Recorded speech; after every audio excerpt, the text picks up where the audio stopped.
इय्याका नअबुदु व इय्याका नस्तईन। मैं पहले वाज़ेह कर दूं कि मैं ये मीडिया टॉक इसलिए नहीं कर रहा कि मैं तहरीक इंसाफ को छोड़ रहा हूँ। मैं मीडिया टॉक इसलिए कर रहा हूँ कि मैं इस वक्त चाहता हूँ मेरी सारी कौम समझे कि मेरी तरह का आदमी सियासत में क्यों आया और उसने ये इतनी लंबी 27 साल की स्ट्रगल क्यों की और वो उसके खदशात क्या हैं कि ये मुल्क मेरा किस तरफ जा रहा है। तो मैं सिर्फ अपनी कौम के लिए बताना चाहता हूँ कि मैं 18 साल का था जब मैं पाकिस्तान क्रिकेट टीम में खेलते हुए इंग्लैंड गया। उसके बाद मैंने वहाँ 4 साल पढ़ाई की और उसके बाद मैं प्रोफेशनल क्रिकेट खेलता था गर्मियों में इंग्लैंड में और सर्दियों में पाकिस्तान होता था या फिर दुनिया में क्रिकेट टूर करता था। तो इस टाइम पे मैं जो बरतानिया का सारा सिस्टम था वो मैं पूरी तरह समझ गया। यूनिवर्सिटी में भी मैंने पॉलिटिक्स पढ़ी थी और पॉलिटिकल हिस्ट्री पढ़ी थी, पॉलिटिकल साइंस। तो मुझे वो पूरी तरह समझ आ गई कि वहाँ का सिस्टम क्या है और पाकिस्तान का सिस्टम मुझे पता था, मैं यहाँ बड़ा हुआ था। तो मेरा जो तजर्बा जो इस दौरान जो मैंने वहाँ उनके सिस्टम को अंदर से देखा, ये बहुत बड़ी वजह मेरी पॉलिटिक्स में आने की वो थी।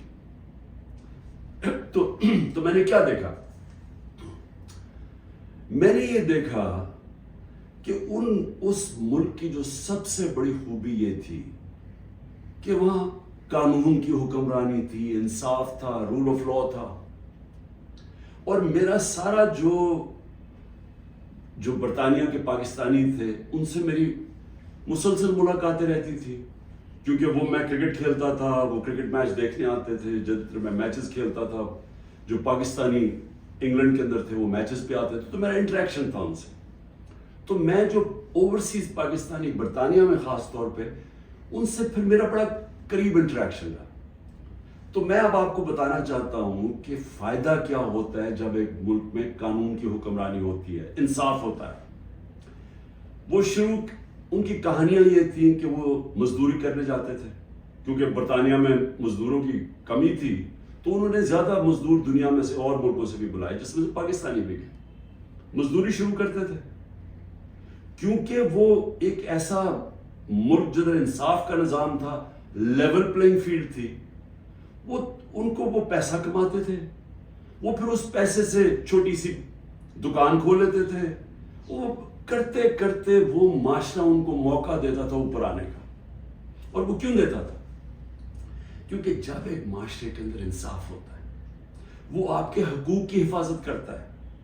मतलब ये होता है कि अगर आप अपने टैक्स दें, आप कानून के बीच में रहे, वो मुल्क आपको आजाद कर देता है। आप जो मर्जी करें, कोई आपको पूछता नहीं है, कोई रात को पुलिस नहीं आपके घरों में घुस जाती, कोई रिश्वत आपसे नहीं मांगता, कोई आपने अपना काम करवाना है, पासपोर्ट बनवाना है, आईडी कार्ड बनवाना है, आपको कोई पैसे नहीं देने पड़ते। ऑफिस में जिस तरह रुलते हैं बेचारे हमारे लोग, वहां कोई थाने कचहरी की पॉलिटिक्स नहीं है कि बेचारा गरीब आदमी कभी थाने में रुल रहा है, कभी कचहरियों में रुल रहा है, कभी पटवारी से रुल रहा है, जमीनों पे कब्जे हो रहे हैं। और सारा वक्त उन बेचारों को सिफारिशें चाहिए थी। इस मुल्क के अंदर सबसे ज्यादा जो पॉलिटिक्स में जो हमारे एमएनएस और एमपीज हो, उनका सबसे ज्यादा काम क्या होता है? लोगों की सिफारिश जाके गवर्नमेंट ऑफिस में जाए। वहां क्यों नहीं होता? क्योंकि वहां इंसाफ है। ये समझना है पाकिस्तानियों आपने, इंसाफ इंसानों को आजाद करता है हकूक दे के। इंसाफ आपको ताकतवर से तहफ़्फ़ुज़ देता है। कोई भी ऑफिशियल बैठा हो सरकारी ऑफिस में, उसकी मजाल नहीं आपको जलील करने की वहां, क्योंकि वहां इंसाफ का निजाम है। वो अदालत में जा सकता है, कोई उसकी मजाल नहीं रिश्वत मांगने की, क्योंकि वो उसको अदालत में जाके कह सकता है इसने मुझसे रिश्वत मांगी। कमजोर को ताकतवर से इंसाफ तहफ़्फ़ुज़ देता है। इस तरह लोग आजाद होते हैं। तो वही पाकिस्तानियों को मैंने आहिस्ता आहिस्ता देखा ऊपर आते हुए। उनके बच्चे गवर्नमेंट स्कूलों में गए, मुफ्त पढ़े, उनके बच्चों को आला तालीम मिली। उनको मैंने देखा वो और आगे बढ़े, वो डॉक्टर्स बने, मजदूरों के बच्चे। और स्वाय कई इलाकों में जो थोड़ी रेसिज्म थी, عموماً یہ دیکھا کہ جو وہاں مزدور بھی گئے ان کو دیکھتے دیکھتے بچے آگے بڑھتے گئے، بزنس شروع کی انہوں نے، بڑے کام کیے. لیکن جو بھی یہاں پاکستانی جاتے تھے، جو مجھے